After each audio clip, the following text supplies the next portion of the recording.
What makes something fake?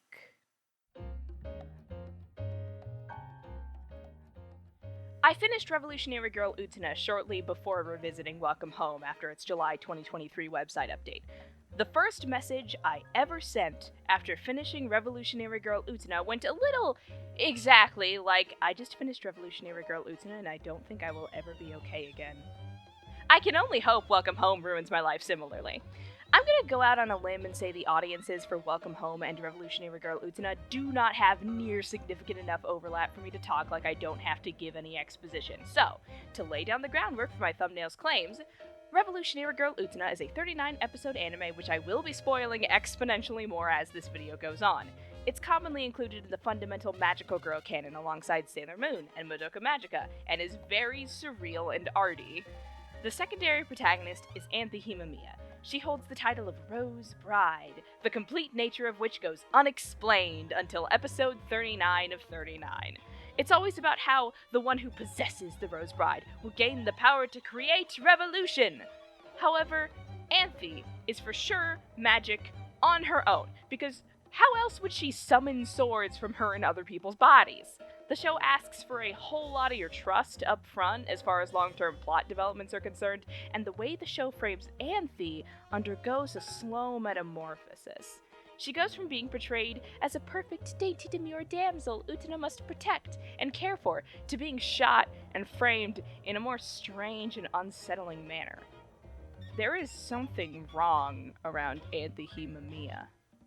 If you need to be careful around psychological horror and unreality for whatever reason it may be, and you don't already have Welcome Home filtered and blocked everywhere, I would suggest treading very lightly in this video.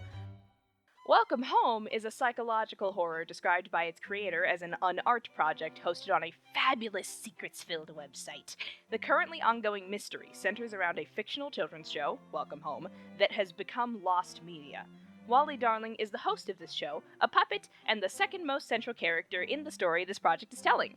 The most central character is you, the one investigating the website, reaching out and learning more.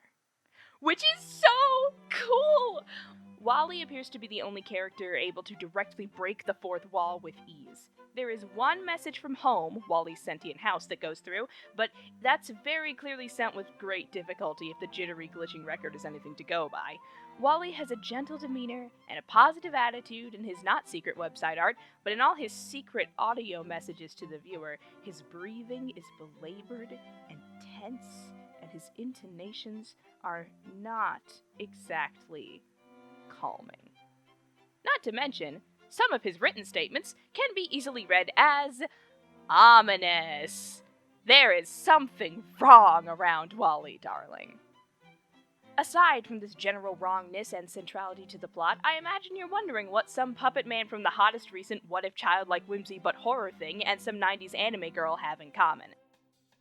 I mentioned at the top how I revisited Welcome Home shortly after finishing Revolutionary Girl Utena, and because they were so close together, it was impossible for me not to notice how similar Wally and Anthy's speaking styles are. We'll be living together from now on. Oh, I'm up here now. Because Revolutionary Girl Utena is finished and Welcome Home is not, we have a lower quantity of evidence to point at and build a case for why Wally talks that way, but we know for sure why Anthy talks that way. Anthy speaks like that in massive part due to being in a near constant state of dissociation and depersonalization. Now, I just kind of had to pick up through context clues what dissociation meant when I first heard it, and only recently actually looked up the definition, so, in the interest of all of us being on the same page, the definition of dissociation from the American Psychiatric Association, written on psychiatry.org, is a disconnection between a person's thoughts, memories, feelings, actions, or sense of who they are. This is a normal process that everyone has experienced. Examples of mild, common dissociation include daydreaming, highway hypnosis, or getting lost in a book or movie, all of which involve losing touch with awareness of one's immediate surroundings. What's happening with Anthy is not mild or normal, and falls under depersonalization, a dissociative disorder characterized by, quote again, experiences of unreality or detachment from one's mind, self, or body. People may feel as if they are outside their bodies and watching events happening to them. They don't, in text, use the words dissociation or dissociative disorder to refer to Anthy viewing herself as an emotionless doll meant to be projected onto, or other characters describing her as not being present in her own body, or her dead-eyed thousand-yard stare moments, but it's in front of my eyes. And when I noticed that similarity in how Anthy and Wally speak, I couldn't help but relate all those things back to how one of the content warnings for Welcome Home is derealization. Another dissociative disorder, except this one is characterized by experiences of unreality or detachment from one's surroundings. People may feel as if things and people in the world around them are not real. Feeling things and people aren't real, you say? Everything is fake! Your surroundings are a fiction and you are going through motions as if they are real when they are just set pieces and nothing means anything? Like you are a puppet in a children's show? I don't say, Wally is experiencing derealization, because the warning is there, and I figure obviously the main character is the one facing down the big spooky derealization monster. In the big update from July, a series of colorful bugs begin scubbling around different corners of the website. When you click on them, they all lead to static shots of set pieces with audio of characters going about their days out of frame. They all cut out as if their signal is being jammed, whenever Wally, who has not been speaking, is addressed directly. It's pretty clear these moments are from Wally's point of view, and I believe what is happening is Wally experiencing frequent derealization-centric dissociative episodes. The reason they always stop and glitch out when someone directly calls his name to him is because they are unknowingly calling him out of dissociation. The Friday the 13th update from October features Wally failing to properly guard a candy apple, and from some answered Tumblr asks, we are aware that Wally is probably the one who took a blink out of that apple. Considering what I know of severe dissociative disorders, I think Wally fully doesn't realize he did that. It did not enter his short-term or his long-term memory. He was sat in front of a bunch of sweets, understood, oh, this apple is important. I like apples, and without recalling any further context, fails in the quest Barnaby hath assigned him. Wally and Anthy both experience their realities in a fundamentally different way to the other people in their stories because of these dissociative disorders affecting them. The disorders themselves didn't come out of nowhere either. There's a reason for Anthy's depersonalization, just as we have to believe there is a reason for Wally's derealization that we aren't privy to the details of. When I clocked, oh, Anthy and Wally talk and act in such similar ways because they are both deeply dissociative, the realization drew me to continue looking for patterns, and babes, this goes deep. Acting, performance, and deception are incredibly prevalent thematic elements throughout Revolutionary Girl Utena, and the way Anthy interacts with the narrative around and about her acts as an interesting little inversion of the situation Wally has found himself in. At risk of destroying my flow, Revolutionary Girl Utena is out for free on YouTube. I'm officially getting into real, actual, proper spoilers for Revolutionary Girl Utena, and I wish to impress upon you that you should really bail now and go watch that show if you have even the tiniest shred of interest in it.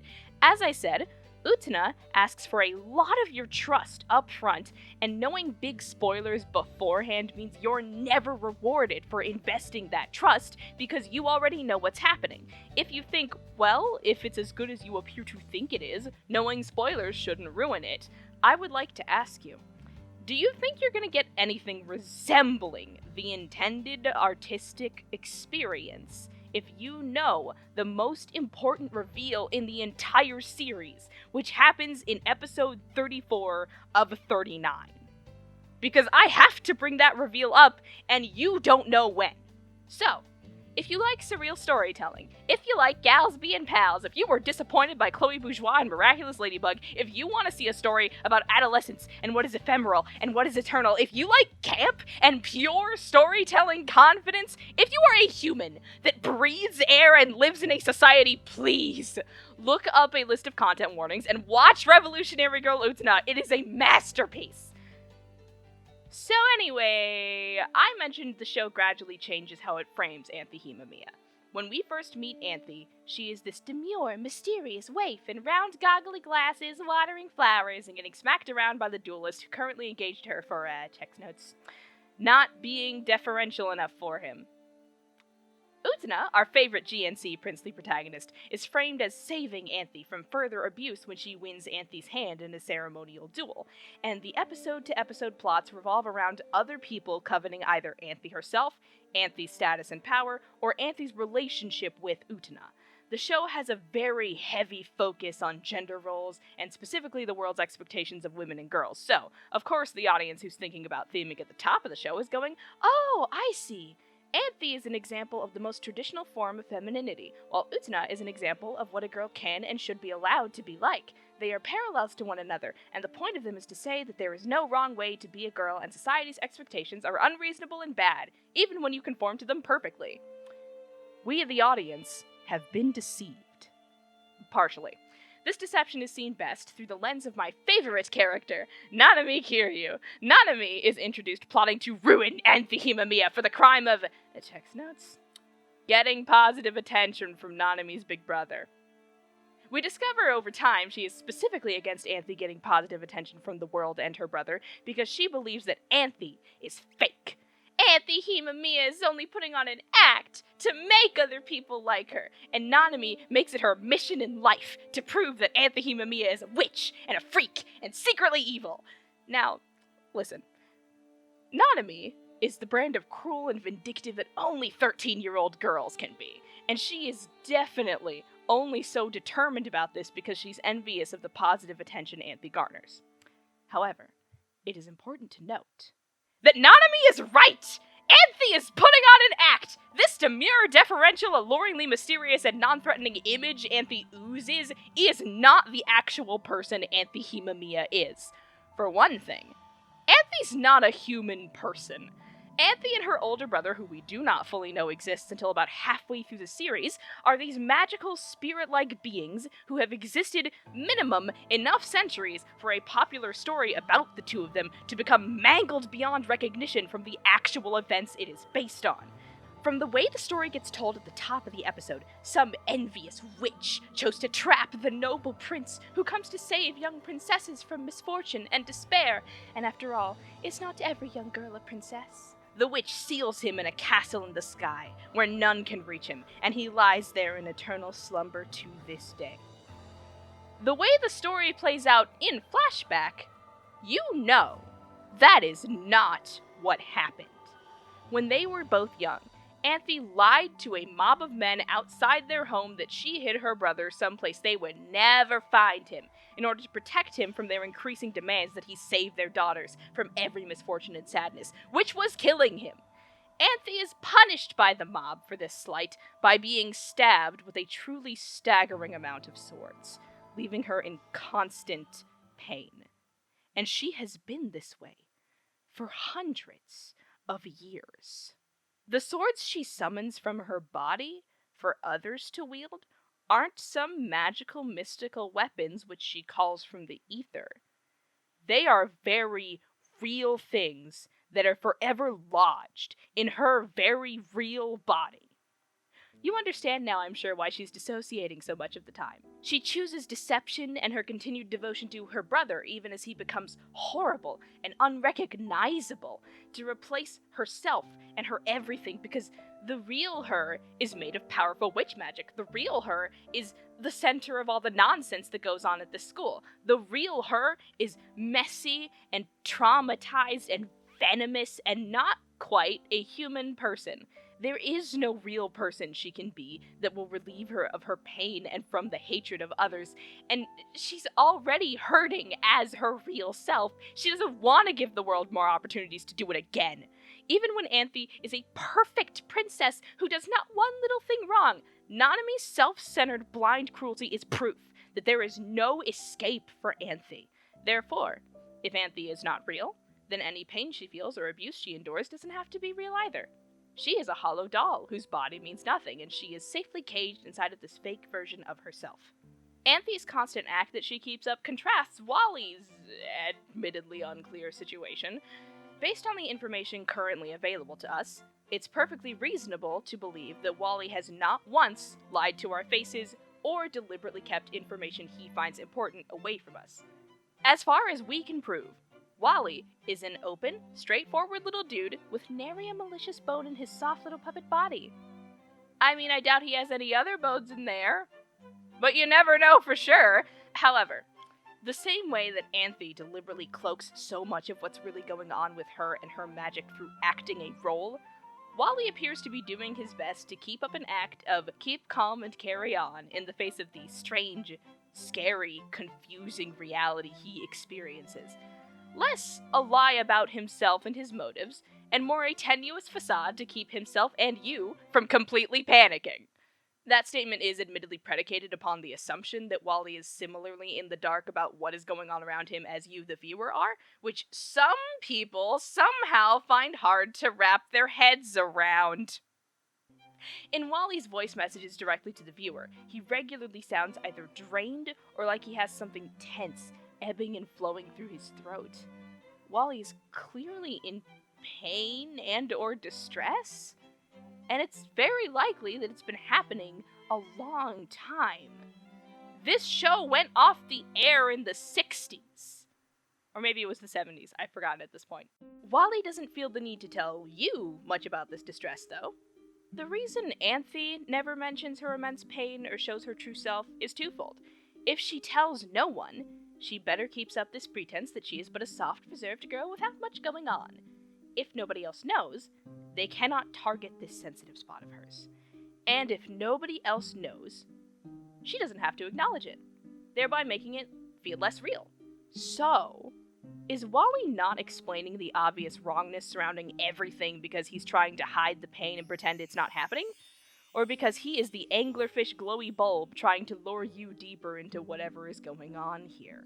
He's not exactly stopping to give us exposition on the weird black ooze all over Welcome Home paraphernalia, or explaining to us why we must stay very still and very quiet, which could be a point in the obfuscation column. But if he's working in tandem with whatever this unsettling horror nonsense is, why doesn't he have a non-threatening explanation to put you at ease? This isn't a single statement from the Magnus archives that must be anywhere from 20 to 30 minutes long. This is a long con. He should have a reassuring lie for you, and yet all we get is, Wally is your best friend, which is not actually much of a lure when we don't know what Wally's deal is. You could count all the direct eye contact as some kind of implicit threat, like you're being surveilled, and yes, eye contact is a sign of aggression amongst various animals, but Wally's not various animals. Wally's just a little felt guy. Frankly, I think some of y'all are overreacting to Wally's intense staring. He just wants you to know he knows you're there, because it would be way scarier to believe you're going completely unobserved, only to be made horrifyingly aware that you've been watched this entire time when you thought you were alone. Wally's behavior in the face of definitely not good things is an interesting inversion of Anthy's behavior because, for both of them, this act they keep up is their brave face. Anthy constructs a girl that does not exist in an effort to stay comfortably hidden from a cruel reality. But Wally puts himself out there and directly engages with you when faced with a reality where things are dark and thudding and lonely and strange. Wally falls back on the way the host of a show for tiny children would interact with the viewer when he speaks to you, because as a little puppet guy engineered for that kind of setting, this is the version of himself he is most comfortable with. He teaches us to draw eyes in that same belabored, disquieting manner he sends all the secret messages, because even as he's cracking under the pressure, he knows for a fact that this is the way he is supposed to interact with the person on the other side of the screen. You teach the kids how to draw flowers and houses and bugs, and you say, good job, even when you can't tell if they did it or not. Wally and Anthy are both acting. But you want to know the funny thing about acting? You can't not put pieces of yourself into your performances. This is why I am so sure of Wally's genuine lack of malice or understanding of the situation. Anthy cannot fool the audience forever, not just because the true nature of the Rose Bride must be revealed at some point, but because she cannot pretend unilaterally 100% of the time to be something she is not. Even with all of the magic power at her disposal, it's just not possible to lock all of herself away. Wally, however, is incredibly consistent across his appearances in a way that only a deeply sincere fictional character is. The way he talks to you is the way he talks to all the other neighbors. For whatever reason, be it because they've accepted Wally's just like that, or because they're supernaturally blind to it, all his neighbors understand Wally's behavior as perfectly normal and in line with the kind of person Wally is. Barnaby does his best to look after Wally a little closer than the others do, and all the neighbors include him in their daily activities because they love him. This is why all the strange occurrences around Wally's little show are so very disconcerting. There is love and sincerity here. There is light and color and fun games and lovely neighbors, and something is happening to smother and overwrite all of that. Something has appeared here to render this neighborhood insignificant and fake and forgotten, and we have no idea what. And none of the characters appear to have any ideas either. We see yet another revolutionary girl Utena parallel here, but this time with the titular protagonist herself. Utena's first formative experience was the death of her parents. We're told a childish fairy tale version of it again and again, where the emphasis is not on Utena, but on the prince who saves her from despair and inspires her to become someone who saves others from despair, like he did for her. Before the strange vestiges of the boy Anthy's brother used to be found Utena, she's crawled into a third coffin next to her parents. Not even between them like they can protect her, just next to them. She belongs there. She believes everything must not mean anything, because how can people just go on living when others who loved you and cared for you and protected you die like they never existed in the first place? How can an entire children's show, populated with wonderful, colorful characters that gave so much to those who watched it, with seemingly so much commercial success, just up and disappear to the point of becoming a piece of completely forgotten, lost media? If Anthy is a parallel to Wally in this paradigm I have constructed here, then Utena works as a parallel to you.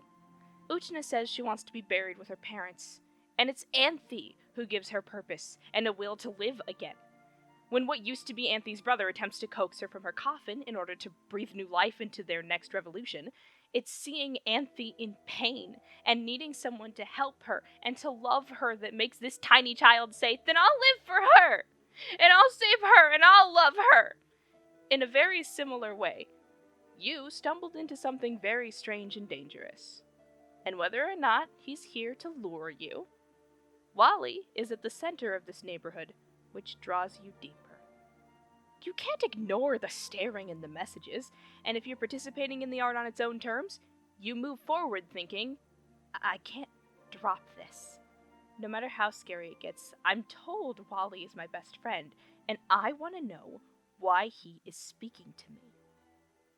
Welcome Home and Revolutionary Girl Utena are incredibly different pieces of art, and yet Anthy and Wally Darling feel very much cast from the same mold. Their power, their centrality, their dissociations, their deep connections to obfuscation and performance, all the way down to the way they speak. But I think I want to end on the biggest difference between the two. Wally is very open and generous with his love. He says I love you the way a grandma hands out hard candies, and goes with his friends anywhere they wish to lead him, and invites a functional stranger into that love the moment he sees you through the fourth wall. Anthy, however, believed there was no real love left for her out in the world until Utena's literal blood, sweat, and tears convinced her otherwise. Anthy locked her love and her life and herself away inside her own coffin, because to love truly and openly is to be vulnerable. And if Wally's love is true, then Wally is very, very vulnerable.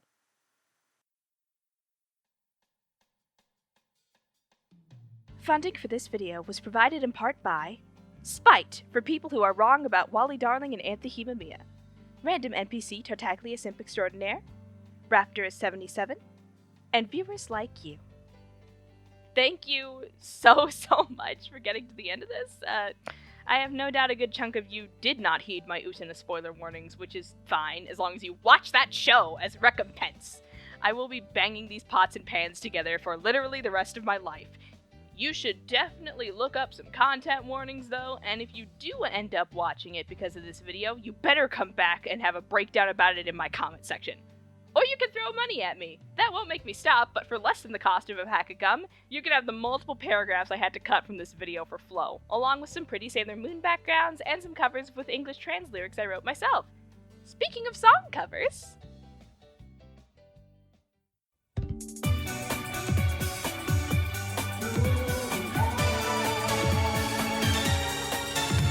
Would you live with me courageously in a style we can share? If my hand is forced to fall from yours, hang on to what's still there. Take my revolution.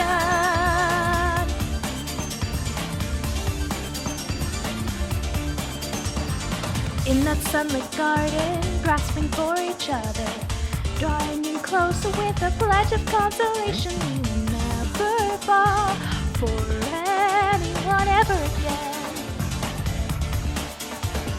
If we wind together, we'll be something stronger. We can grow closer, closer, trusting in our vows and knowing what we have is ours, our life to live till the end. Both of us, saved in a picture frame, cheek to cheek and standing tall, forever smiling, forever feeling something lonesome that might outlast it all. Do whatever's next, I will do my best in a style I know well, to command their eyes and become a woman like no one else. If my hand is forced to fall from yours, I believe you can rebel. I know your heart and you have mine.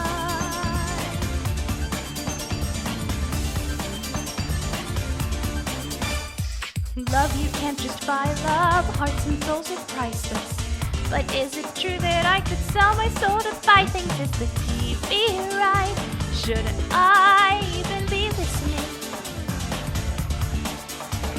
They act like nothing matters, talk like we don't feel things, and then they justify it saying that it's meant to be. We're all like that.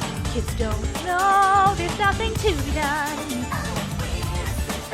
I will spend every ounce of faith living here inside my chest on you and I, your hand in mine, don't mind it though.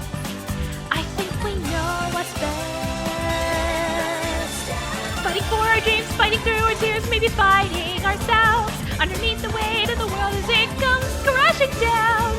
Through whatever comes, I will soldier on and remember myself. My soul is worth more than I know yet.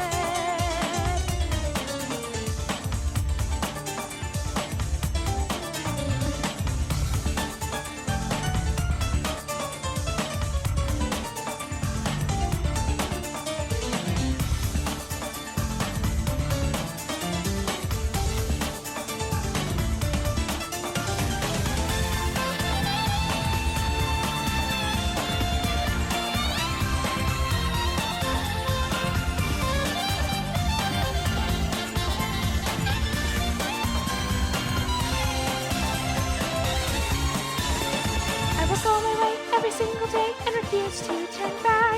If my path is forced to split from yours, please don't be sad. It was wonderful, you were wonderful. Every moment I think back, I'll love you more with every memory. Take my revolution, live with courage, live with me. Underneath the weight of time as it comes for us all. Through whatever comes, I will soldier on and find what I'm meant to be forevermore. Rain, swords, and all. To have and to hold, I will bear my soul, and our style will be true. And as red and white as the petals on the wind, dancing free. If my hand is forced to fall from yours, our love will still shine through. I will change the world, this much I promise you.